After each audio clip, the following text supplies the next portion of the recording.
اعوذ باللہ من الشیطان الرجیم، بسم اللہ الرحمن الرحیم۔ ناظرین کرام، السلام علیکم ورحمۃ اللہ وبرکاتہ۔ میں الطاف حسین بخاری اپنے چینل حدیث کی روشنی میں آپ کو خوش آمدید کہتا ہوں۔ ناظرین کرام، اگر آپ میرے اس چینل میں نئے ہیں تو اس کو ضرور سبسکرائب کریں تاکہ میری ہر آنے والی ویڈیو کا نوٹیفیکیشن آپ کو ملتا رہے، اور اگر آپ نے میری باقی ویڈیوز نہیں دیکھی ہیں تو اس کا لنک ڈسکرپشن میں موجود ہے، آپ اسے ضرور دیکھیں۔ تو لیجیے آج کی حدیث کی طرف چلتا ہوں۔ اس کا ٹاپک ہے مسلمان کا احترام۔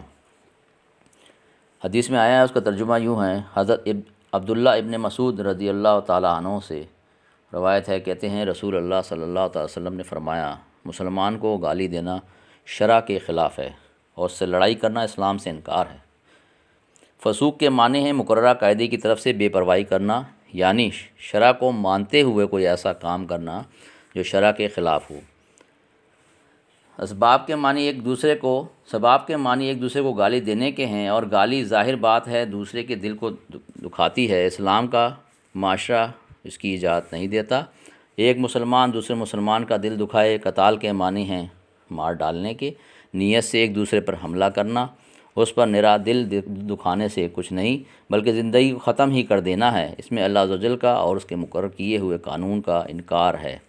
گویا اللہ کے قانون کو چھوڑ کر اپنے قانون بنانا ہے، یہ فسوق سے کہیں زیادہ ہے، کیونکہ فسوق میں اللہ کے قانون کو انکار نہیں ہوتا، صرف ایمان کی کمزوری کی وجہ سے اس کی خلاف ورزی ہوتی ہے۔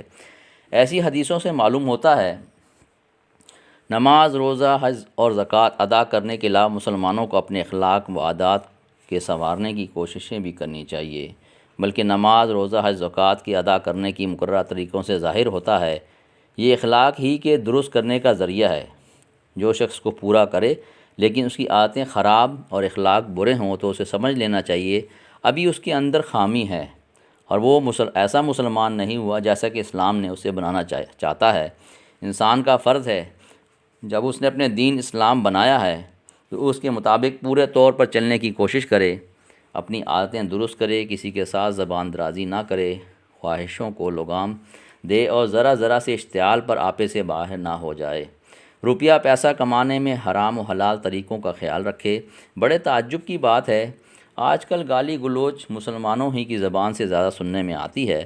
قتل کر دینا بھی انہی کے ہاں معمولی بات ہے۔ ویسے وہ نماز بھی پڑھتے ہیں، روزہ بھی رکھتے ہیں، حج کو بھی جاتے ہیں، زکوٰۃ بھی ادا کرتے ہیں، لیکن اخلاق میں عموماً اوروں سے گرے ہوئے ہیں۔ ذرا سی بات پر غضبناک ہو جاتے ہیں، چھوٹتے ہی گالیوں پر اتر آتے ہیں، بلکہ اس پر فخر کرتے ہیں وہ کسی کی بھی ٹیڑھی بات نہیں سن سکتے۔ مسلمانوں کو واقعی شرم آنی چاہیے۔ ان میں ایسے لوگ بکثرت موجود ہیں جنہیں عجیب و غریب القابات سے یاد کیا جاتا ہے، مثلاً غنڈے، خونی، ڈاکو، بدماش وغیرہ۔ پاکستان مسلمانوں کا ملک ہے، لیکن یہاں کے اخبار پڑھیے تو جرائم کی فہرست پڑھتے پڑھتے آنکھوں کے آگے اندھیرا چھا جاتا ہے۔ مسلمان اور جرائم، یا اللہ، میری دعا ہے ہمارے حال پر اللہ تعالیٰ رحم فرمائے، سوائے اس کے کیا کہا جائے۔ ہمارا ایمان کمزور ہو چکا ہے۔ میری اللہ رب العزت سے دعا ہے مجھے اور آپ کو اس حدیث کی روشنی پر عمل کرنے کی توفیق عطا فرمائے۔ وما علینا الا البلاغ المبین، آمین۔